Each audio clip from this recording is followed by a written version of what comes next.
You already know what time it is. Podcast time.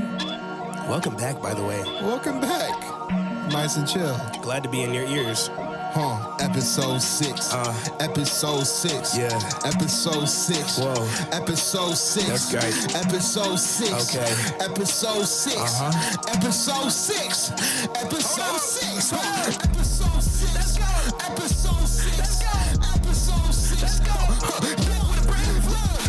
Yeah. Let's go. Yeah. Let's go. Yeah. This is episode 6, and we're back with a brand new flow. What's up, guys? Welcome back to the Frontline Youth Podcast. We're excited to have you back. I'm here, obviously, with Elijah. Yes. Feels good to be back here. 6th installment. Thank y'all for listening. Of course, as always. We've received a lot of comments on the 5th episode. Like, not a whole lot, but definitely a larger margin of y'all are commenting on the YouTube. You know, you can't comment on the other platforms, but I see people getting on YouTube and commenting. A lot of people using the secret word in different kinds of creative ways. So it's good to see that engagement. Glad y'all are tuning in. You guys are faithful. Yeah, we definitely appreciate hearing from you guys. It's motivating. So today, Isaiah, I wanted to talk about something that is kind of a touchy subject, maybe for some. Oh, but first? Yeah. Okay. Want to get right to it. But it's an important, significant thing to talk about within the church. I think it's worth mentioning, and I think it's worth it for us and the listeners to consider it. And so, as you know, in the church, not just in our church, but in American church culture, maybe Southern church culture, Yeah. there's a tendency of a lot of people to associate their faith or their belief in Christianity with like their patriotism. And so maybe you'll see a lot of lawn signs and stuff that'll say like God bless America, or t-shirts that say God, guns, and glory, or something like that. I think that's the conquistadors pro God, gold and glory. Maybe something. I think the it's 3 Gs. God and guns. God, maybe. Yeah. But anyway, people just like weirdly associating what's going on in America with whatever is going on in their faith. And I think even though a lot of people might see it as benign, I think there are some issues, I'm saying the word, some dangers that can arise from that. Do you think there are people who suggest their political beliefs to other people and maybe encourage them to follow the same way as if it were like God's law, or as if it were the Christian thing to do, even if it not necessarily is? Yeah. I would say that there are definitely those who, I guess, confuse or kind of, I was about to say, discombobulate. Not discombobulate. They Discombobulate. Sorry.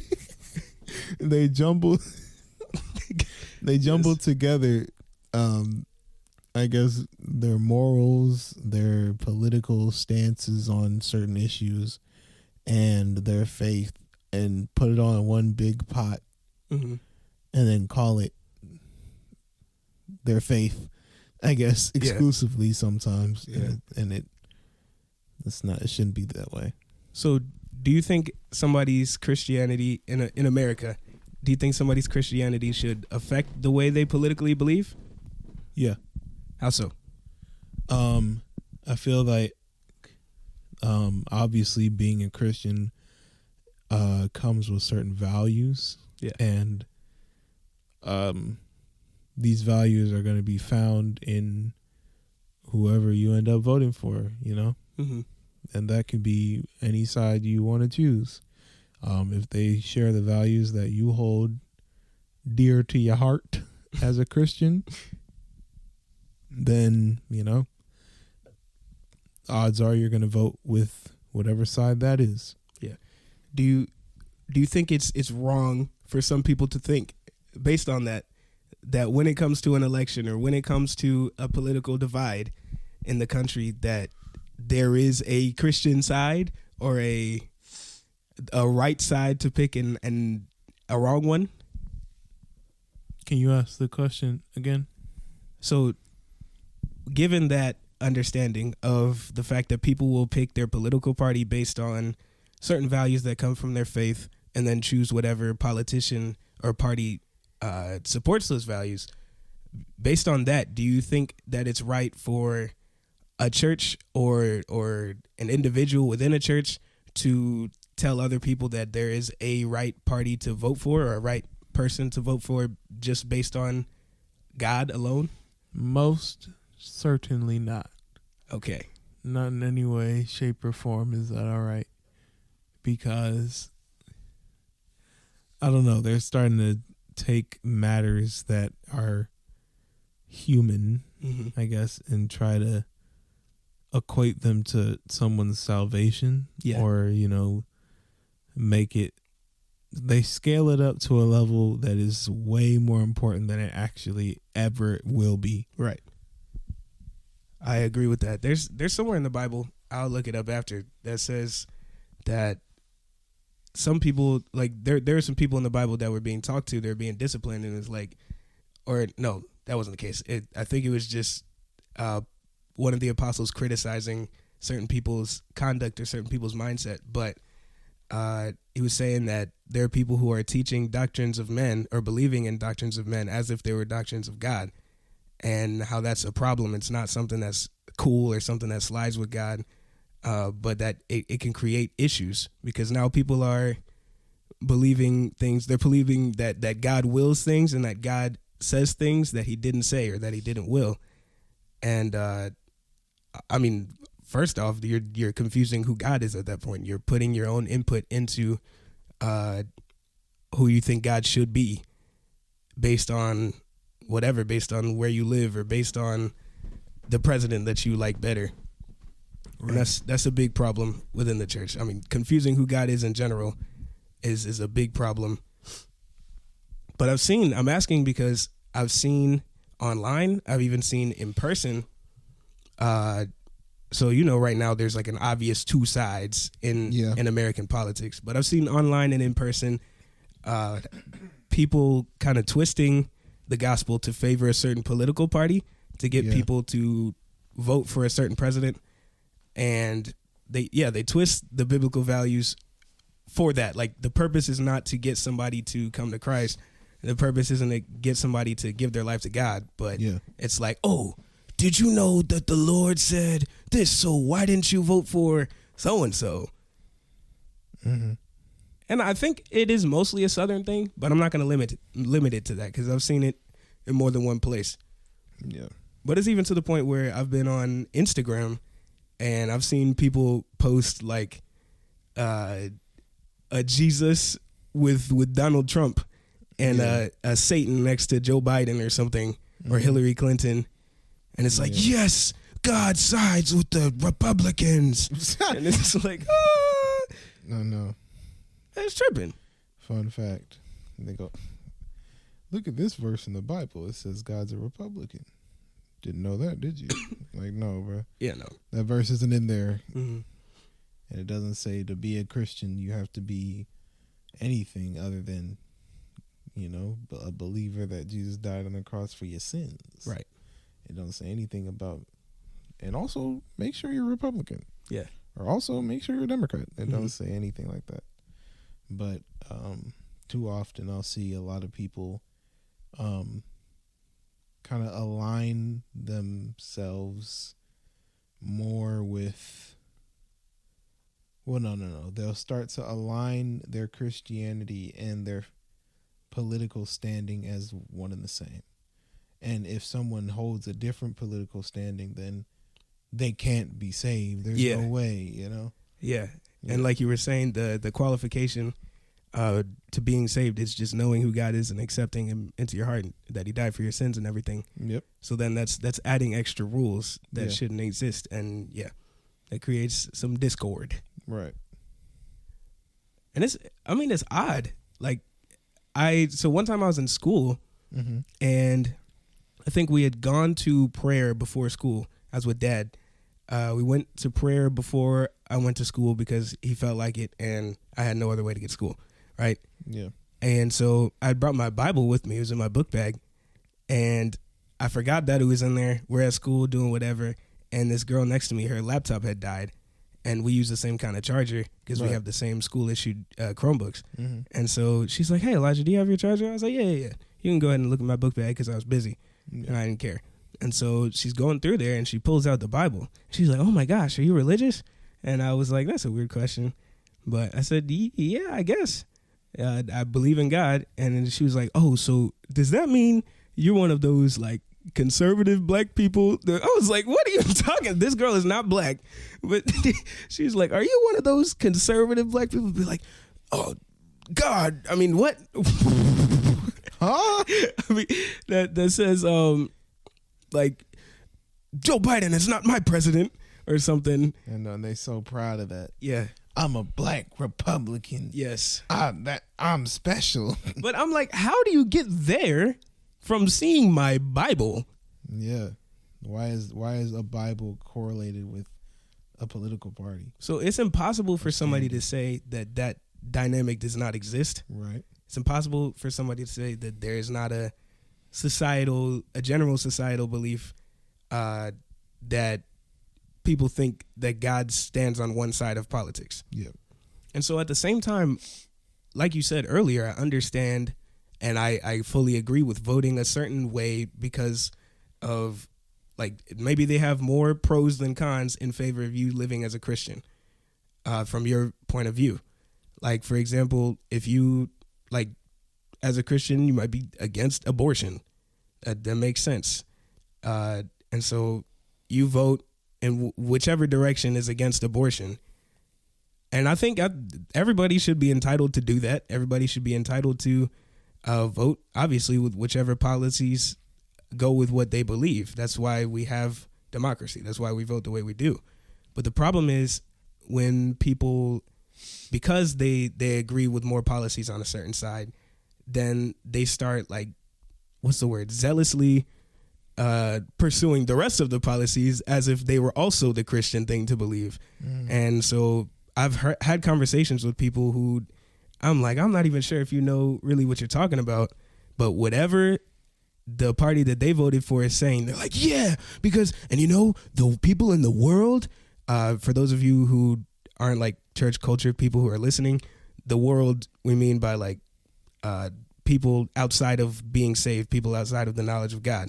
But they'll be like, oh, you know, the world and their leftist principles, or the world and their you know, liberal ideals. Yes. And it's like, those liberals, lawlessness. Oh gosh. Yeah. We'll get into that in a second. And it all it does is confuse a lot of truth, I think. Yeah. Because there may be some things that are more Christian on one side and some things that are more Christian on another side, or some things that are more worldly on one side. Not even that. I want to say some things that would align more with your beliefs as a Christian. I'm not going to say something is more Christian. Yeah. Because I'm not. That's a better way to phrase it. Yeah. But then somebody will take the rest of it, and it's like, bro, the way I see it, and I know we've talked about this before, people ask me what political party I lean to or which one I subscribe to, and I tell them neither. Right. And it's not because I'm, like, indecisive, but there's no party, there's no place of government that's worth praising and dedicating yourself to as if it were some perfect allegiance to them. Yeah, because the reality is that every political party is run by people. Yep. And people are corrupt by nature. And so I think it's a better bet, and I know it sounds obvious, but if you're listening, maybe take a step back and think about yourself. It might be, it's just a better bet to commit yourself to believing in God. You know, I agree with God, what God says, and I don't have to agree with everything that my chosen political party says. If they say something stupid, you don't have to get nervous because they don't really have to stand representing you. Yeah. Like, you agree with some of their values, you agree with some of their policies. That's why you voted for them. That doesn't mean that they have to become a part of your identity. Right. And so, do you think that it can affect somebody's testimony negatively if they're like very, very politically identifying? Yeah. Well, testimony. I don't know. I would say it could hurt your witness, maybe. Like, you know, you can definitely make someone not feel like they want to have a conversation with you about Jesus, because it's not a conversation about Jesus. Yeah. You know, it's a conversation about parties and voting and Yeah. things of that nature. But I guess in terms of like, can it hurt someone's testimony? I'd say it can, just in the way that I guess everything can hurt your testimony if you do it too much or you don't do it enough or whatever. But like, having a very politically charged mindset of your faith can really make your faith seem real shaky, if you ask me. Because, you know, it's like, and this is getting into the weeds a little bit. So for y'all listening, we're not experts on anything. Yes. And we're not your pastor. So, you know, we can't complain to us. We're not teaching you anything. I mean, I hope we are a little bit, but we're not in charge of like being your teachers. We have no authority over you. So then people will start to defend things that maybe a member of their party does, or their political leader that they really like does, you know, because, oh, well, they're, and I see this more often as Christians in the Republican space, because I don't meet a lot of Democratic Christians. Yeah. They're kind of rare, at least in the area that I live in right now. Yeah. Even Shout out just North Carolina. moderates. Yeah, like people like us that are in the middle, and, you know, they vote for, not that we don't know what we want to vote for, is that we know exactly what we want to vote for. So we vote for what we want.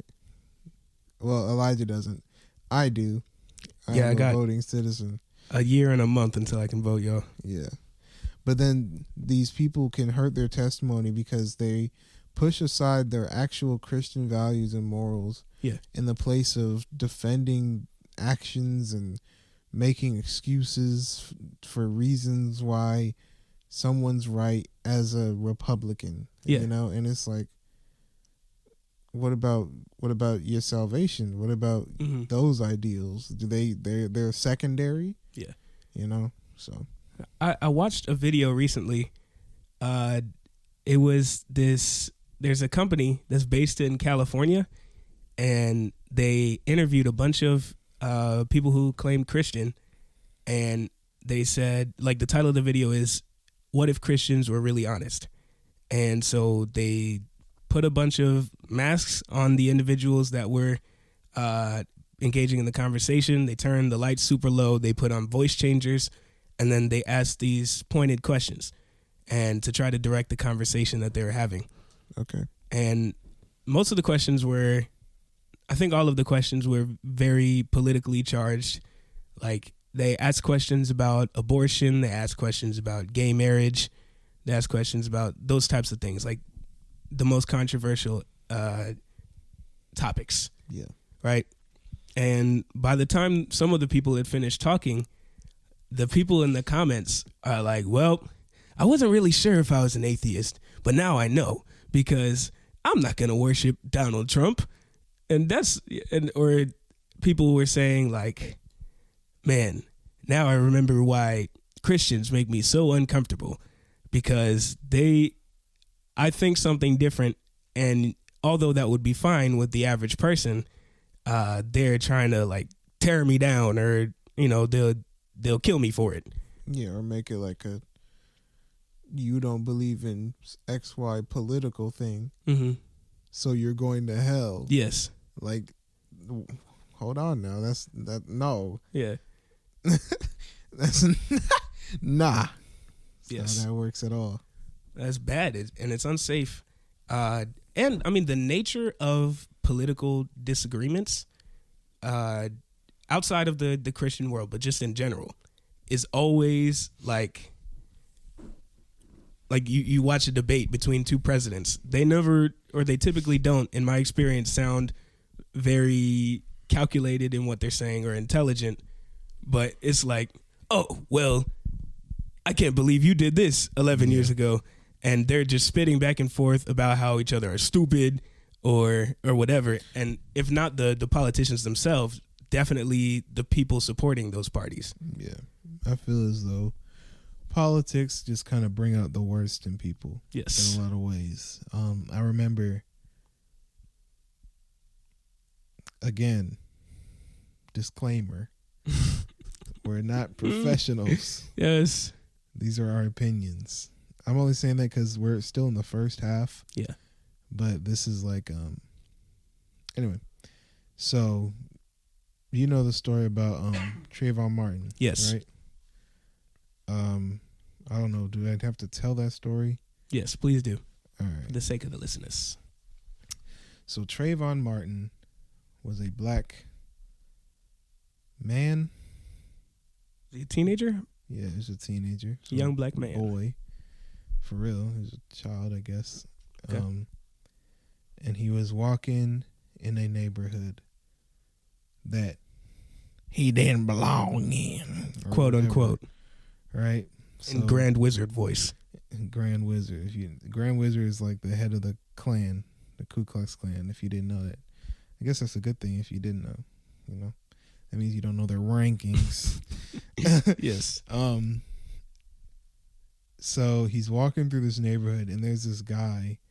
I don't remember his name because I'm sorry. I don't feel like it's worth remembering. Forget this guy, bro. Anyway, so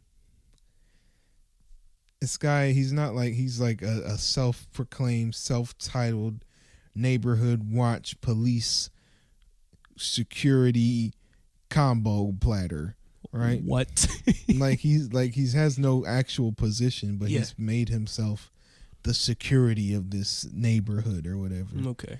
So he's following Trayvon and Mr. Martin. Mr. Martin, and Trayvon is like, "Why are you following me?" And the guy says, "You're not supposed. What are you doing here? I've never seen you before." And the accent is crazy. He didn't have an accent, I don't think, but I don't know. And I don't know. Some more discourse came between them. Some more talking, like, "Hey, just stop following me. I'm just walking. Leave me alone." Yeah. And then at some point, this guy put his hands on Trayvon. Okay. Right? The neighborhood watch guy puts his neighborhood watch guy is like pushing Trayvon Martin, and Trayvon Martin is a young black man. What's going on, man? Oh my gosh. Sorry. If you understood that reference, I am sorry. You crazy. Facts. But yeah, so he's a young black man like me, like you, Elijah. Mm-hmm. And he did what maybe I would have done if someone's pushing me and you know, kind of getting physical with me. Somebody without any legal authority, exactly, or without a stated motive. Right. He defended himself, I would say. Trayvon Martin said he didn't say anything. He just turned and started beating on this dude. Yeah. For real. You know, beating him up because it's like, why are you touching me? I'm just walking. So this guy's losing the fight. That he started. Getting beat down. Yep, that he started by pushing Trayvon Martin like a moron. Sorry. And then at some point he gets an opportunity, not Trayvon, the other guy, gets an opportunity to pull a firearm and shot Trayvon Martin. Yikes. And in court he got off. They said it was stand your ground. He was defending himself from a fight that he started. Ironic. With a person he was chasing down. Yeah. Harassing because they were trying to walk. And he was like, he's trying to sell the gun. He's all proud of himself for killing this innocent child. The gun sold. Yeah. And so then Obama was president at the time. Yeah. And he's in a press conference and he was talking about that story. He said Trayvon Martin was young enough to be my son. And Obama has tears in his eyes. He's upset, about the situation, as you hopefully should be, because, someone died and not for any good reason either. Yeah. And then you go on Fox News, right? And they're talking about some other traumatic events, I guess, or tragic happenings that have happened in America. I think they mentioned 9/11. Yeah. But I really hope that's not what they mentioned, because that would be a little bit goofy. But they pulled up some other events and said, instead of saying this situation with Trayvon Martin is so unfortunate and so unfair that this killer got away with it, they were saying things like, because Fox News is generally a Republican news site, and CNN will be generally Democratic, if you guys don't know or you don't watch news or whatever. Yeah. So obviously they would be against Obama in terms of politics, right? So this makes sense, that they would be against him, I guess. But in this instance, where there's a serious happening going on, Trayvon Martin is killed. They said on their story, they're live watching the video, live on the news. They're seeing Obama with tears in his eyes talking about how Trayvon Martin was young enough to be his son, and they said, well, I never saw Obama cry over this. I never saw Obama cry over this. Oh, but now he cares. Or now I'm like, there is no way you're this nasty. You know what I mean? There is no way. Word of the day. But it's these politics can poison your mind. Yeah. And I stand on that. But I have more to say that I will say later. But yeah, I wanted to say that. Right. And just like we talked about in the last episode, when you're dealing with people who believe separately from you, especially if they believe something that is in conflict with what you believe, whether that be that you're a Christian and they're not, or they're a Christian and you're not, or in this case, you are a Democrat and they're not, or they're a Republican. I mean, you're a Republican and they're not. Remember them first as people. Treat them, of course, as you would want to be treated. Give reason, like be reasonable with them. And because like in that situation with Obama and Fox News, right? Right. Nobody, no regular person without an ulterior motive sees somebody crying over a tragic happening, and it's like, well, what about the other happenings? Yeah, exactly. Like it's designed just as a dig towards the other person, and it's because all people tend to care about in politics is agendas. Yes, and being victorious while stepping on the back of the other party. And that's not what we should want as Christians. And so that's where it becomes dangerous, when people are super invested. Yes, I said dangerous. Treacherous. That's where it becomes treacherous. Ticklish. When people are super invested in politics, is that they can begin, like their political leaders, to want to succeed by crushing and owning the other side. And, like got owned, getting the last word in the argument rather than sharing what you believe, like how Christians do. Right. And so, yeah, for you, if you're listening, just please consider that you're treating other people as other people, that you see your political leaders as just people, and that you put God first in the way that you act towards others, and the way that you perceive others. And beyond that, it doesn't matter what your political beliefs are. I'm not going to hate on you because you're a Republican, and I'm not going to hate on you because you're a Democrat. There's reasons, I'm sure, for you to believe in either way. Yeah. I might. I might hate on you for being either. Yeah.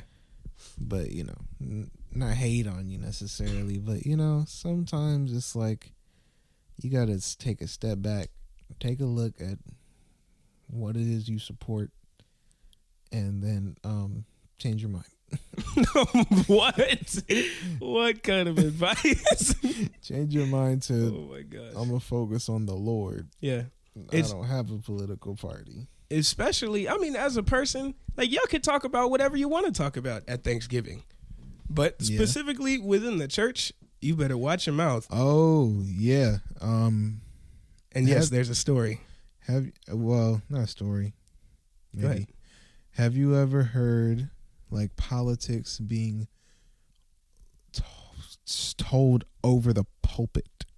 Yes. Nice. Yes, period. I have, not too many times. Right. Not too many times anyway, in very blatant ways. I've heard sometimes people juxtapose things, like juxtapose a Christian idea and then a political idea, but I don't know if it was necessarily on purpose or for the purpose of converting people politically. Yeah. But I've heard in person, I've heard a sermon, one in particular, that was completely about being a Republican, basically. Oh, honestly, it wasn't a general congregation thing. It was one of those special sermons that it was like a men's event, like the men go to it.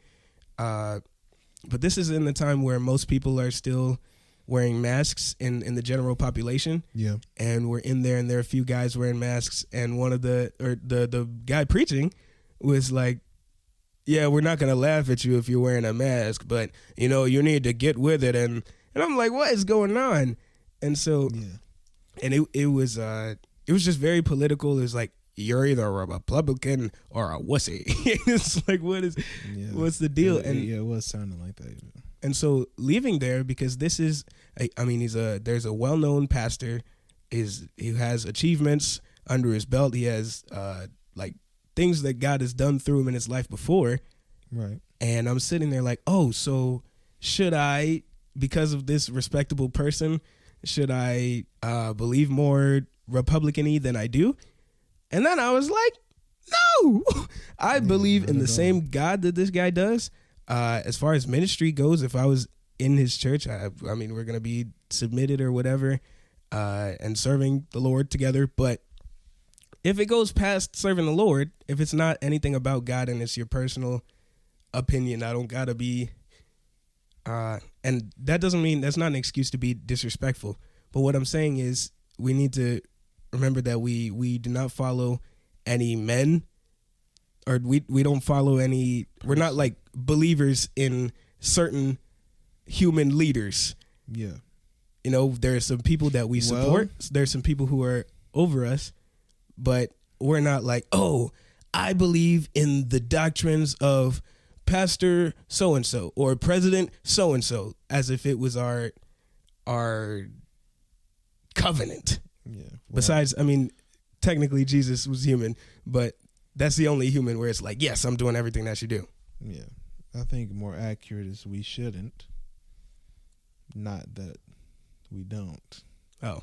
Because, man, I've seen some things, man, especially with Donald Trump's presidency and his influence on everything he's involved in, pretty much.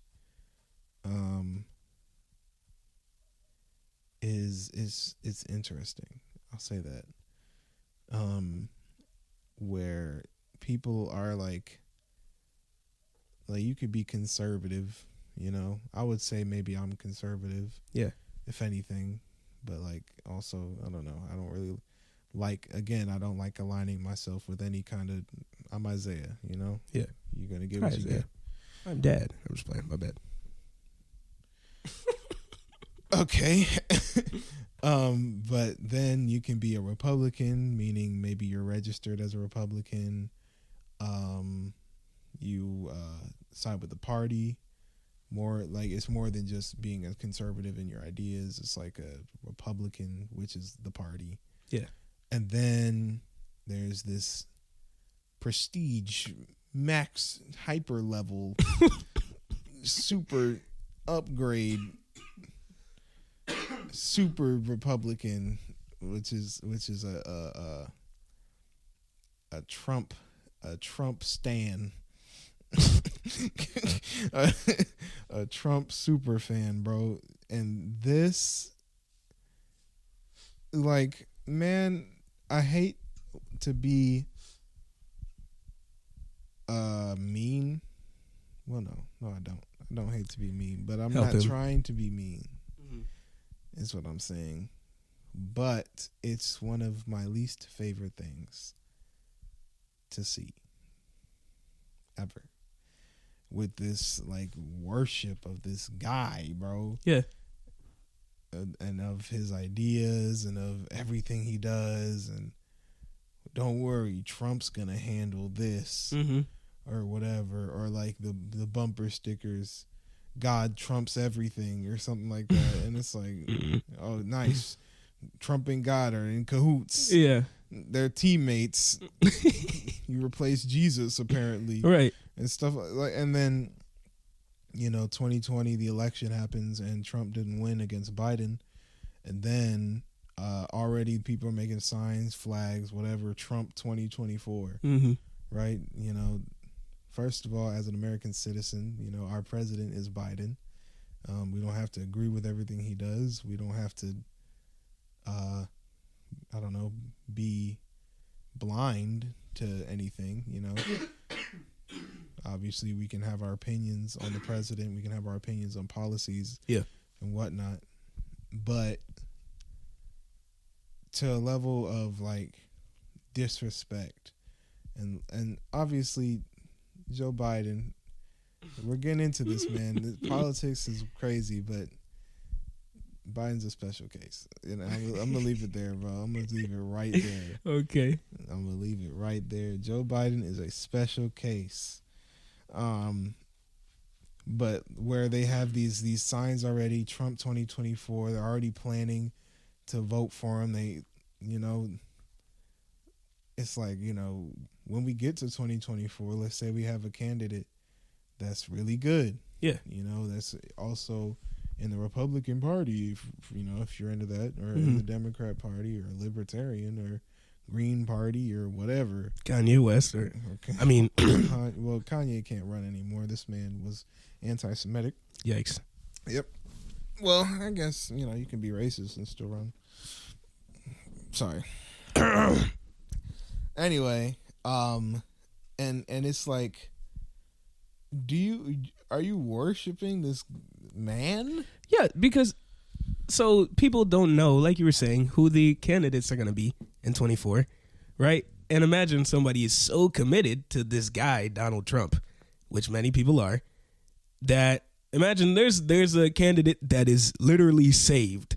They're living for the Lord, and they're reading their Bible, and they're, and they're a godly example for the country. And you don't vote for them because you're like, no, Trump is my president forever. You're weird. What is going on?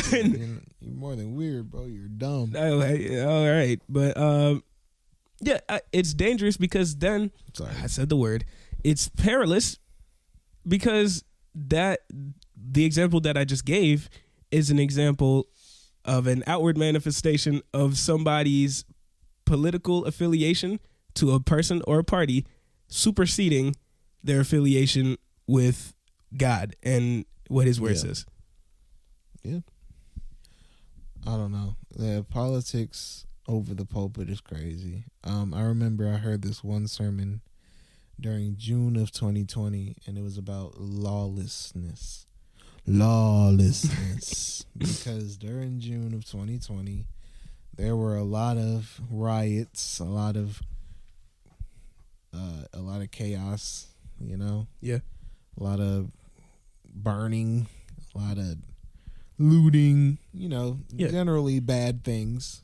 Can't lie. Actually, backtracking a little bit, I kind of want to touch on this because it was interesting. During the whole spurn of why there was this whole Black Lives Matter movement. Yeah. that was going on was the I'm gonna call it murder because that's what he got charged with. So that's what the court said, the murder of George Floyd.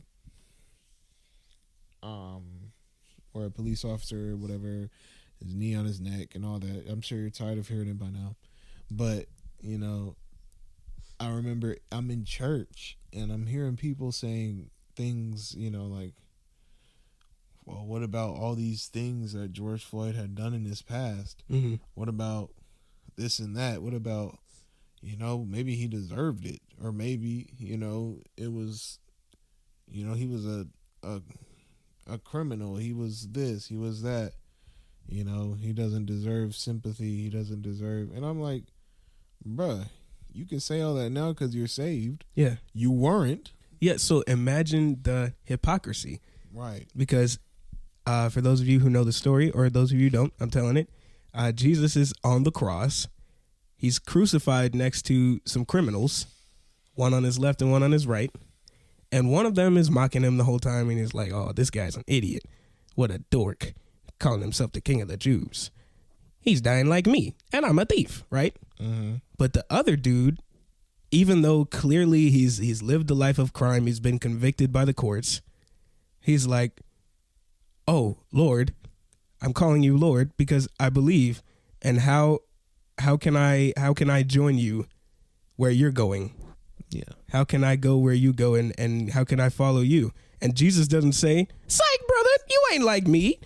You stole and you know, but because of the guy's his submission to God, his choice to give his heart to God, Jesus was like, surely you will be with me in paradise. Yeah.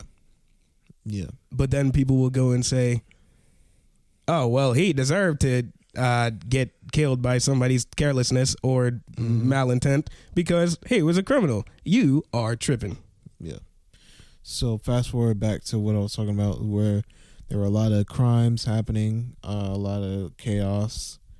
There was a sermon that was preached during a lot of these times about lawlessness, and it was about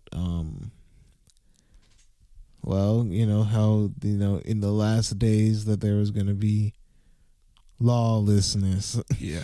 You know, and just chaos in the streets and all this. And I remember during the sermon they talked about that situation in Seattle where there were no police there at all. So they kind of were like in a free state or whatever it was called. It was like a no police state. Yeah, no police state. It was weird. Something that was going on there. And, you know, all these sermons, you know, during morning prayer or whatever, or like prayer before service. Yeah. Right. Or, you know, before meet and greet and whatever, they're praying, let's open in prayer. They're talking about, we pray for the police officers dealing with all these riots and dealing with all these, you know, things like that. And it's like, I don't even have to get political here. I get it, you know. I get it. You know, nothing that was said was necessarily incorrect.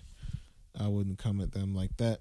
It was definitely, you know, lawlessness, chaos, destruction, and all that was going on. Right. What bothered me mainly was that obviously, you know, a lot of BLM, and I'm not a part of BLM. I don't align with BLM. I align with the statement, Black Lives Matter. Yeah. I do like that statement. I do feel like some people don't get it. Black Lives Matter, because apparently some people don't seem to think that because they can take them way too easily. But the organization BLM is like, no, they're kind of, they're strange. If you look into their policies, there's like a lot of things circling, like abortion and homosexuality and all that, things that have nothing to do with my blackness. So I don't got to pay you any mind. Yeah. But later, no, I didn't finish what I was saying. BLM is not in association with the Republican Party. You know what I mean? More often than not, you know, if you're a supporter of BLM, you're also a Democrat. Yeah. Right? Okay. Now, fast forward to what I think is January 6th. Yes. The infamous 2021 was the moronic action of storming the Capitol. Yeah. Geniuses. Brainiacs, yes.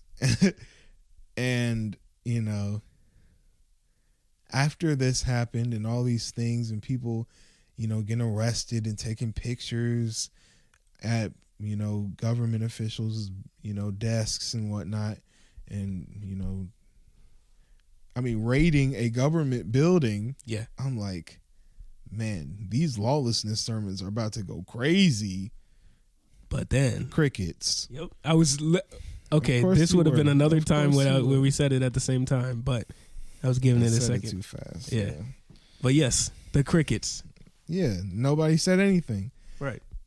And again, disclaimer: we are not professionals. Right.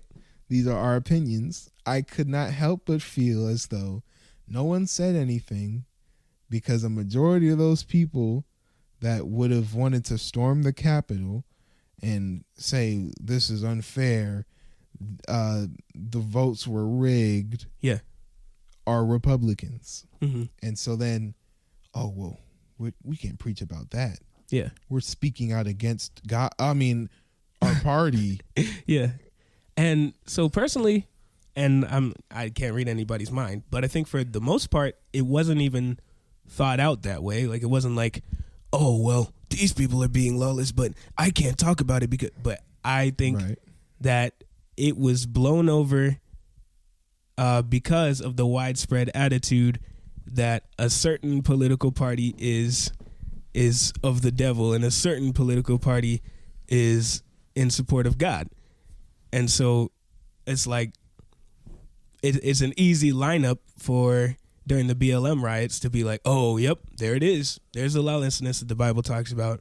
But then during the other one, it's just like, oh, man, this was a stupid story. Like I'm pretty sure it was said that those people were stupid or that it was a stupid action to take. It was dumb. I think that was said, like their actions were condemned by somebody in church over the pulpit. But it wasn't the revelation, the book of Revelation. This is the lawlessness but they didn't, the end days are talking about. They didn't make it biblical. They didn't make it faith focused. It was just like, that was stupid. Yeah. And so I think that just has to do with the attitude that the groups were being seen with in the first place. Yeah. And so, like with the BLM riots, right? Yeah.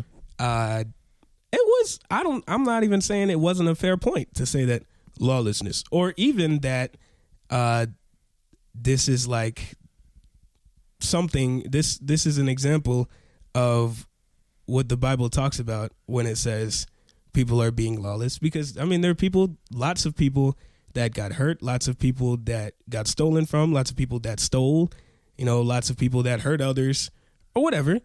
A lot of things. There was a lot of destruction and wildness and a lack of self-control, but I'm not going to say that BLM is evil, because the phrase Black Lives Matter, that's not wrong at all. And so, but I'm not going to disagree. I can't side with BLM in a way that's like, oh, I agree with everything that the institution says or does, like we just talked about with the other stuff. Like you don't follow these political groups as if they're God, because they're composed of men and women, and those people are corrupt. Yeah. In some way, shape, or form. And so it's just you have to find the right balance, because I think that the BLM riots and the January 6th thing were lawless. Yeah. And I don't think the problem is one of them is described as that, because I wouldn't say that's inaccurate. I think the problem is that they weren't both described like that. Yeah. Or not that that's the problem, but the root of them not being described the same way is the problem. Right. The belief that one party is a godly one and one party is the ungodly party of sin. Yeah, exactly. I feel like our position is quite unique, especially in a church setting, because not only are we moderates, right, meaning in the middle, Yeah. but we're also black. Okay. Meaning that some of our political takes are not going to align with probably many of the people that we associate with or come in contact with Yeah. in church and whatnot. Like, and I guess this is like more to do with. Well, okay, I want to mention this first. Again, man, disclaimer. Oh my, that's the fourth one or the third? It's the fourth. Oh, It's Lord. because this isn't really first half stuff anymore, but it's just relevant. But like, for example, just kind of things like when you say Black Lives Matter, and then people are like, "Why would you say that?" Or don't you mean all lives matter? Mm-hmm. Or worse, yeesh. I don't know if I can say that, but I said it. Or worse, blue lives matter. Right? Like it's the same thing. It's simply not. I mean, and in an optimistic sense, I agree with all three statements. That, of course, Black Lives Matter. Of course, all of them do. And, of course, the lives of policemen matter. Right. But I think that has been publicly discussed is the problem with the statements isn't the statements themselves, but what prompted them. Yeah. Like if somebody says, well, white lives matter too, in response to Black Lives Matter, it's like, why'd you say that? Yeah, I know. Like, what was your point? Nice. Yeah. Good job. You're racist, I think.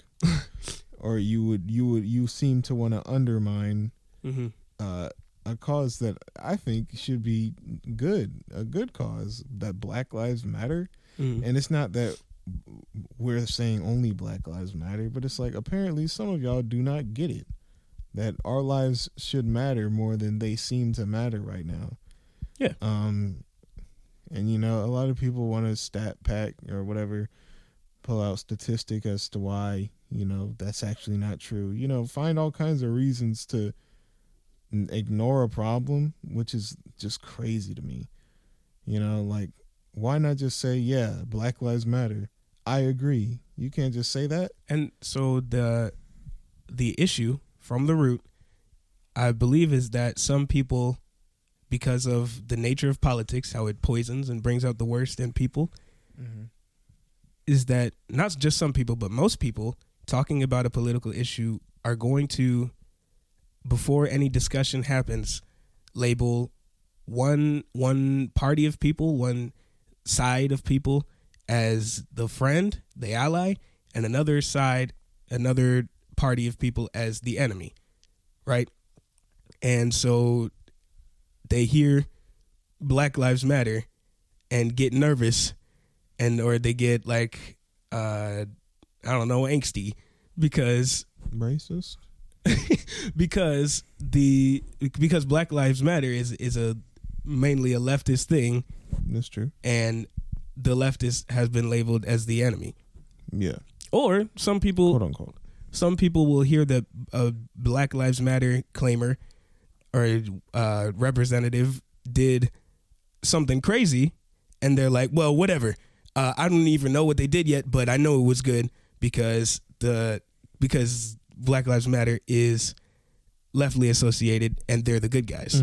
Yeah. Like, you have to, we've been saying this from the beginning, you have to think about people first, who people are, what their actions are. Don't place your bet on a party or something like that, because they're going to be wrong. Yeah. And also think for yourself. Yes. Don't let anyone think for you. That's especially why I feel like it's a bad idea for any pastor, and not even like condemning them or anything. It's just unwise to put politics in any form of message that you may speak. Yeah. Because you may not know it, but you might be hurting someone else's salvation through the words that you're saying.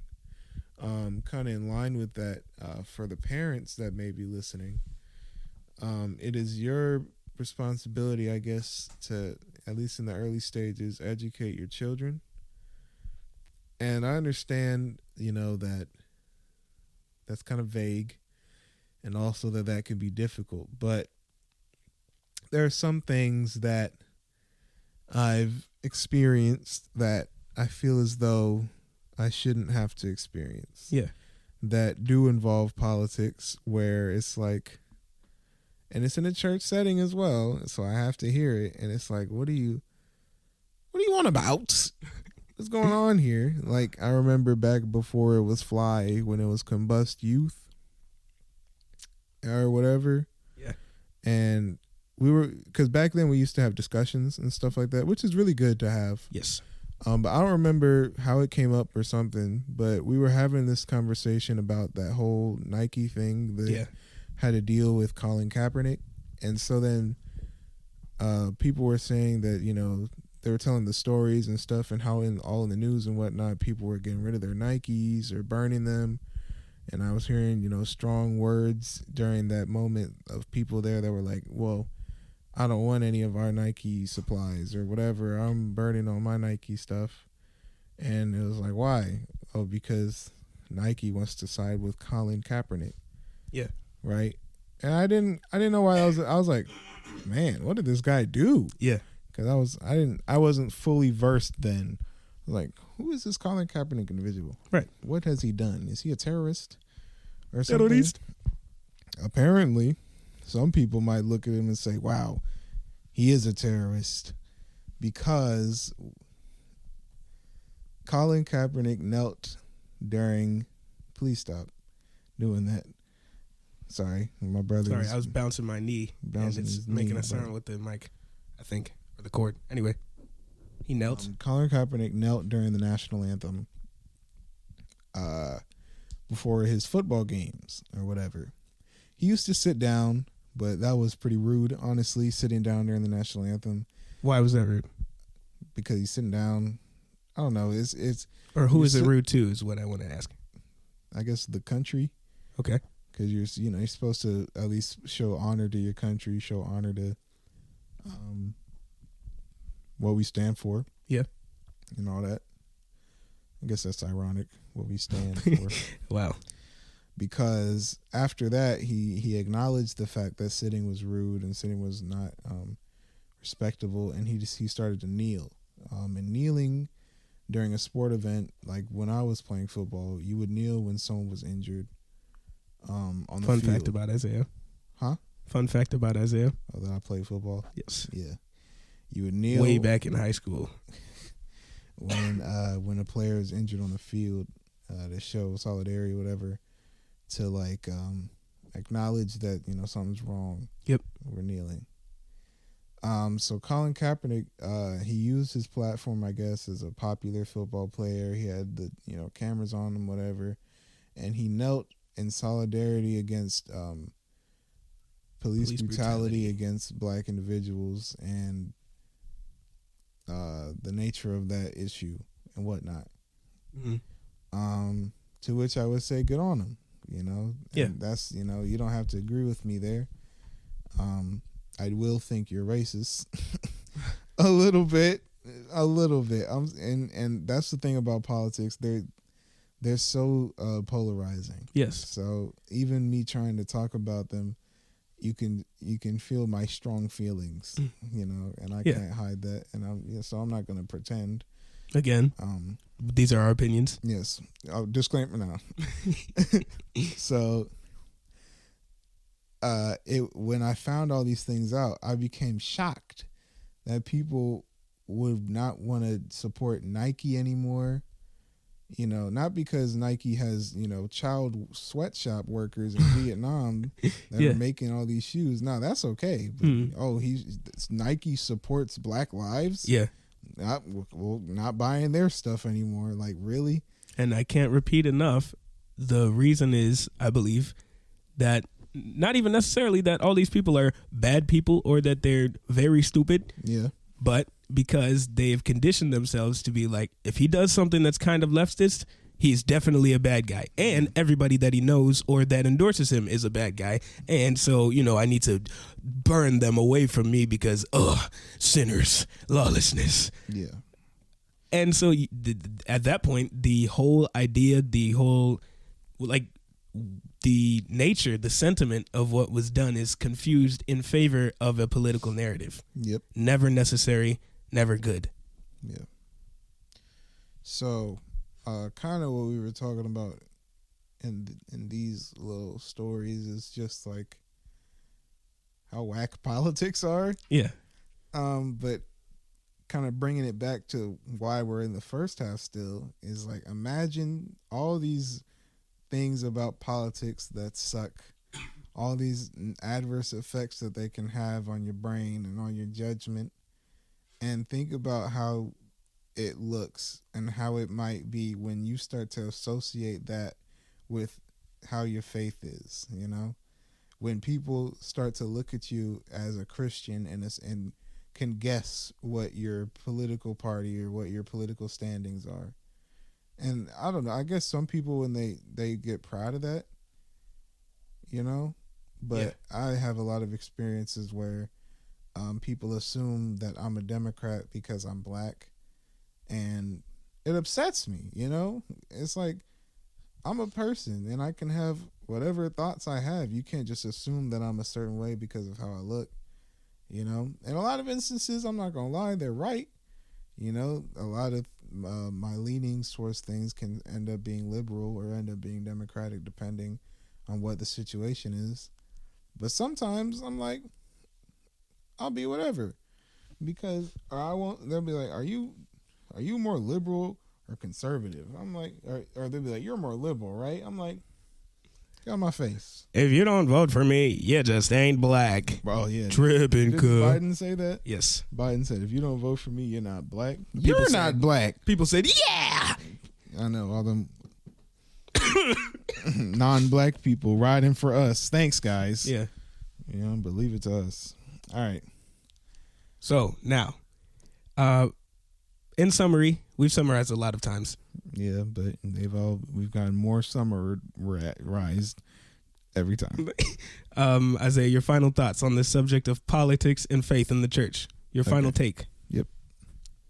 I guess my final final take is that if you're, and I said this already, but if you're aligning your faith with your political standing, don't do that. Nice.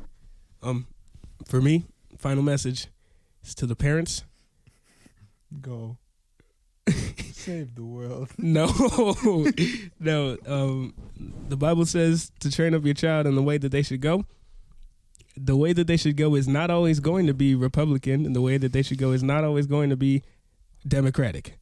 So train them up to be Christians. Yeah. And otherwise, let them decide. Let them choose. If you place really good values in them, you teach them to love God, they're going to end up choosing the right thing later on. Hopefully. Yeah. So that is all for the first half. Well, the first section. And now I want to briefly talk about another subject that is very interesting to me. While we were thinking of this episode, I really wanted to talk about this because I remembered a discussion that we had in English class a few years back, and I wanted to see what you think about it. And also, whenever the listeners hear this and comment, see what they think about it. Cool. So, the topic can be called chivalry, right? CHIVA. Hold on. Yeah. Oh my gosh. Wait. LRY. There you go. CHIVALRY. Chivalry. Chivalry. CHIVALRY. I think you spelled it wrong the first time. Shh. We could go back and listen to it, but I think you said CHIVRLY. Chivalry. Listen, it's tough out here spelling in your brain. But yeah, people got all types of different opinions, and I thought it would be pretty interesting to talk about it. And I found this funny little article. says the title of it is Modern Chivalry Goes Both Ways. Expecting a man to be chivalrous is an antiquated idea. This is by Vivian Chow. Shout out Vivian. Originally written February 22nd, 2015. Updated last year. 2021. Yeah. But before we get into this article, what are your thoughts on the subject? Elaborate. Like, on just off the bat, would you consider yourself or any of your actions to be chivalrous traditionally? Yes. And do you think that you should continue doing such actions? Yes. Okay. So, for example, do you think you should, as a man, hold the door for a lady? I don't really think that far ahead. I hold the door for everybody. Yeah. Mainly. But I guess yes. Yeah, so like for example with mom, I don't hold the door for my dad like hold on. Okay. What? Like I don't know how to phrase it. I do hold the door for my dad, but it's not in the same way. Like if he's coming right behind me, I'll open the door. I'll prop that thing open so it's easier for him to get in. You know, but if I'm with my mom, I'm not just going to walk in the house if she's taking a long time. I'm just going to wait with her and then open the door for her when she gets there. Yeah. And okay. So, but some people, including the other students in my English class, not only don't agree with that, but specifically have a problem with that, I think. With like having that type of attitude towards women as a man. Okay. And I guess it has to do with what is believed to be the intent or the thought process. Yeah. Okay. So like some students said that they think that kind of behavior is gross because obviously whoever the man is just wants something out of you.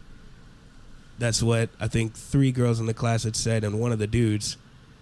But obviously, in this case, that's not the case because what do I want romantically out of my mom, bro? I just begin the door. Yeah, it's just a respect thing more than anything. Right. But the fact that it's specifically to women, and I think that's what this article is talking about. Some people believe it degrades them. Word. So, yeah, let's get into this. Hold on. So, we see endless articles on how to prevent the extinction of chivalry and what men can do to be a modern gentleman. What does chivalry mean to you today? Many will respond with, when a man holds the door open for a woman, or when a man pays for dinner. That's a pretty flawed definition of what it means to be chivalrous, as well as an idea rooted in inequality. This isn't to say that men holding doors open for women or wanting to pay for dinner should be reprimanded. No, these acts are generally rooted in kindness and a desire to be courteous, but it's a sexist principle nonetheless. Women need to realize what it is they're asking when they expect a man to open their car doors or pay for their dates or buy them flowers.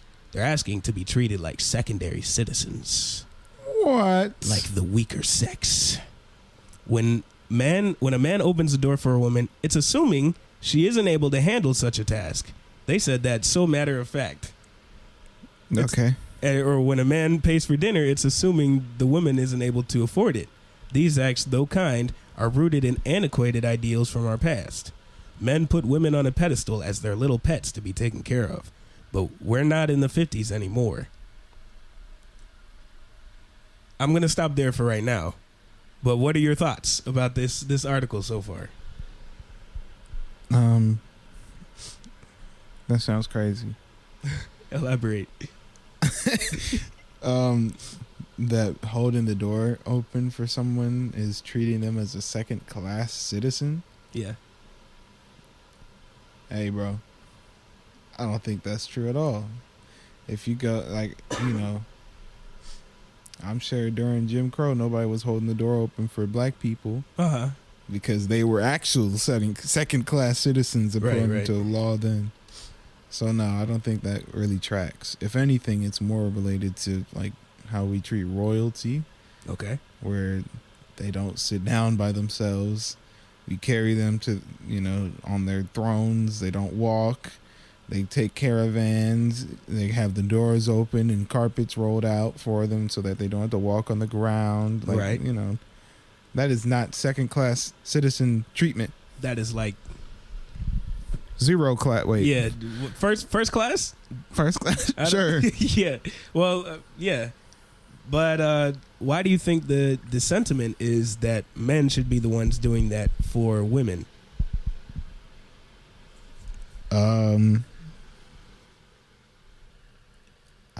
I don't know. Because so in the article here, it says that when you hold the door for a woman, it's assuming like it's 100%. You're assuming that she isn't able to handle such a task. But that's not true. Like if there was an Olympic gymnast and she is absolutely swole and we're going to an event or something and we're walking in the door together, I'm going to get the door for her. She can probably lift me. Like, you know what I'm saying? But I'm getting the door because she's a woman. It has nothing to do with her strength. Does that make sense? Yes and no. I think for strangers, I get the door regardless of your gender. Yeah. For people that I know, I might get the door anyway. I don't think I like I said earlier, I don't differentiate in the genders when it comes to just being courteous in general. Right. If there's somebody foreseeable, like foreseeably close to me, when I'm going into a place, I'm gonna get the door for them, whether they be a stranger, whether it be a man or a woman or whoever. I'm gonna get the door for them. But I'm specifically talking about between men and women here, just because of the dichotomy that exists between, let's say, doing it for my dad or getting the door for my mom. Word. Okay. Continue your thought. So, like, I'm not really sure. You talked about the royalty, and it's not like you treat every stranger like royalty. So why do you think men treat women in such a way traditionally? Sorry. Hold on. Y'all get to hear this on the podcast. Real life. Jeremiah, you can get your phone. I left it by the door on accident. He threw it. I did not throw it. Shot. Tossed it. Sorry. It's under that pillow, I think. Yes, sir. Yes, sir. Yes, sir. Okay, we're back, listeners. Life goes on regardless of when we're recording the podcast or not. Yes. This is why we record during the midnight hours, usually. Way past midnight hours. Shh. But yes, today it is the morning. Yeah, but like the regular part of morning where people are actually up. Yeah. So anyway. Yeah, go ahead. I don't know exactly where the line is drawn, but I know that the attitude is slightly different depending on if it's just your average other citizen or if it's specifically a lady. And the person in this article, I think her name is Vivian, describes it as men putting women on a pedestal as their little pets. Shout out Vivian. She's crazy. But what's crazy about that? Like, how is she wrong? Because I think she's wrong, but I don't know how to explain it. What do you mean? We just did. Because she mentioned the fact that we're treating them as if they're lesser than, which is like in itself just inaccurate. Okay. Are we treating them as if they were more than equal? As if they were more than equal? Yeah. That's what I'm saying about the differentiation between, like, if they're a woman or a man and if you're going to hold the door for them. Because I hold the door for everyone. So in my eyes, it's equal treatment. But if I were to be like, well, I don't hold the door for guys, then now, yeah, I am treating them as more than equal. Yeah. So, let's say, for example, you're walking and you're carrying some stuff, right? And you can carry the stuff. Maybe it's a little bit of a struggle, but you got it, though. You're not going to drop it. It's not going to hurt you or whatever. And some dude he just comes up to you and he doesn't have anything else to do or whatever. And he's like, hey, can I take that off your hands? If he says it like that, I'm going to assume he wants to sleep with me. What? What? Okay. What? Okay, no. If he says you need help or something, hey, can I take that off your hands? It sounds like he's trying to, like, if you say that to a woman trying to help her with some bags, can I take that off your hands? Yeah. There's no way you don't got some ulterior motive. That just sounds sleazy. In this example that I'm giving, you're still you. You're a dude. Yeah, I know. Okay. It's the same sentiment. Okay. If he say, hey, you need help. Yeah, sure, thanks. Can I take that off your hands? No. Get away from me. Yeah. So for me personally, like I usually will just try to carry it and just, do whatever I'm doing. Or maybe I'll split the load if somebody wants to help. But in this type of circumstance, I think unless I'm extremely impaired, the only type of person I would completely dump it on and then walk away with no weight is a dude. Like if a lady asked if I need help and I needed help, I don't think I'm gonna just give her the whole weight and then leave. Cause I don't know, that's weird. That's not help.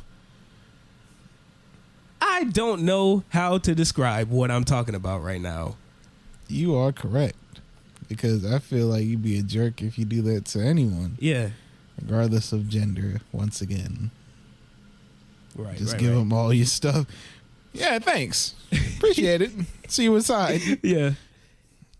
I don't know how to describe it, man. I wish there was like a perfect example that had already set itself up so that we could analyze it and break it down. But as far as an imaginary example, they all have holes in them. I don't know. Maybe you're more likely to ask a woman if she needs help, just in general, than if you, like, I don't know how often I see a guy carrying something and I say, hey, you need help? Yeah. I might just say, he got it. Or maybe he don't got it, but I'm not about to ask him if he needs help. But then again, I can see that happening, but me personally, I'll ask everyone if they need help. So, I don't know. Maybe I'm not very chivalrous. So you wouldn't see it as more of a responsibility isn't the word because responsibility is way too strong of a word, but maybe as a social obligation to get the door for your mom rather than your dad, or wait outside with your mom if she's busy rather than your dad. I don't know. I guess I do feel obligated to do that, but I don't know if it's a social thing because usually I'm out there because I want to. I don't want my mom to be by herself. You know, she got to ride somewhere. She needs someone to ride in the car with her. I'll wait for her or whatever. Or like I'll hold the door for her. I don't know. That's just mom things. But they're not dad things?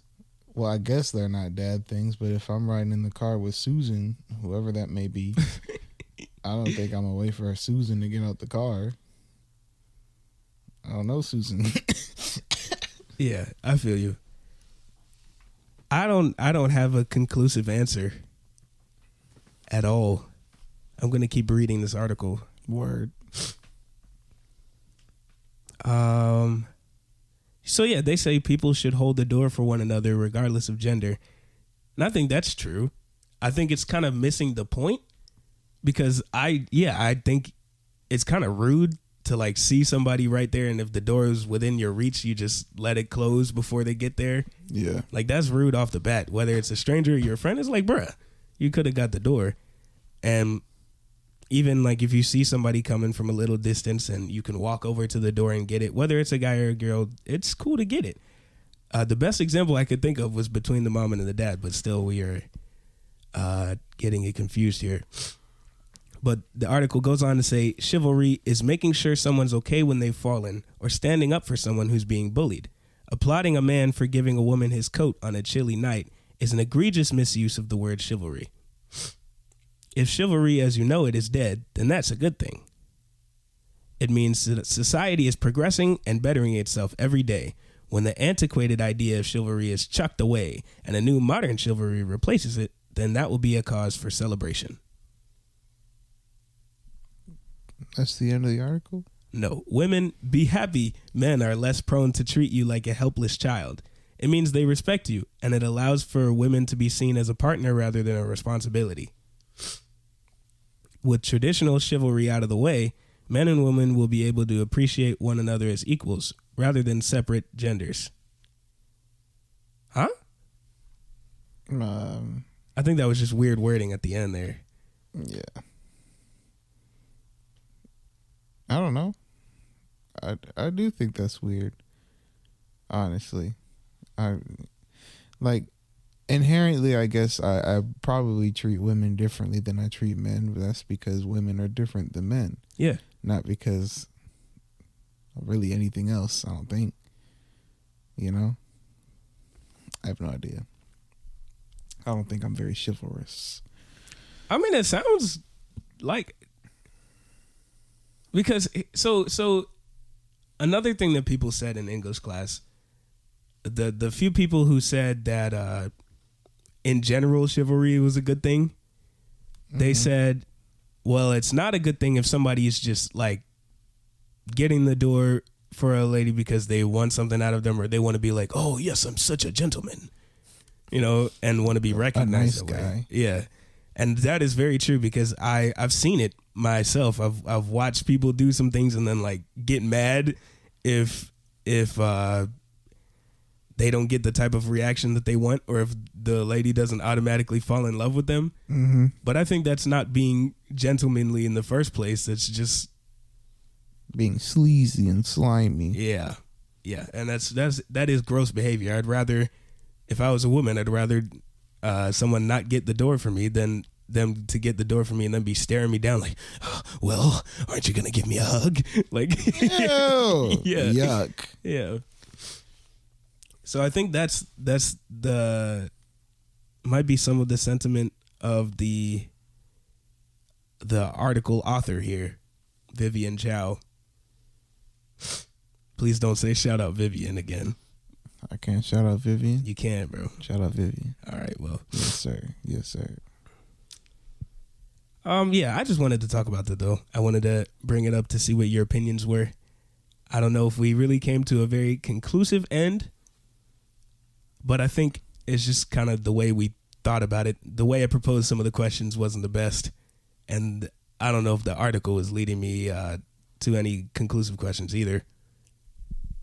But for those of you who are listening, if you're thinking something like right now, like, oh, but what if they asked this and answered this? And you're interested in this topic, go on the YouTube if you're not listening on YouTube and comment there. Or if you have the links to our Instagram, then yeah, send a DM to the Instagram and let us know what your opinion is or what questions you have, and maybe we can talk about it briefly in the future, or just respond to you directly. Yeah. But for today, that's all we got. Thank you guys for listening. Thank you for tuning in. This has been episode 6. Isaiah, do you have any final words? Yeah, I do. Some final things. There have been suggestions brought up to me in person. That's why I say me and not us, because they weren't like on our many avenues of contacting us. Right. It was in person. But so for the YouTube uploads, and I know not everyone uses the YouTube upload, but YouTube has a feature where you can premiere a video, so that way everyone's watching it at the same time. It's live streaming basically the podcast, so everyone's at the same spot in the podcast, and there's a chat off to the side where you can talk and say stuff about what you're hearing directly. And I don't know, that seems cool, I guess, because obviously we could be in there in the chat also interacting and talking and answering questions you might have that we didn't actually say during the podcast. But also that seems like, you know, it limits a cool thing to one platform. I mean, you can just be a part of that for however long you want to, and then you can still listen to it on your Apple or on your Google Podcast or whatever. But also our audience isn't that big, so like if nobody shows up to it, then it'll just be awkward. Yeah, it'll be weird. The chat will be like one person asking questions, and then I guess yeah. So I don't know. I guess you guys will have to let us know down in the comments. I bet you thought we forgot a secret word. We didn't. So now it's like the very, very end. But this is a shorter episode, so it's not that deep in. But if you made it this far, then you've made it to our time for the secret word. And so far, the last ones have been kind of easy to hide in your little comments. I don't know. A few people found the word. Was it conspicuous or inconspicuous that we used? It was inconspicuous. They found that word hard to put in there. That's because it wasn't a secret word. We changed it. Oh yeah. To bongo. Well, nobody remembered that. Nope. It's okay.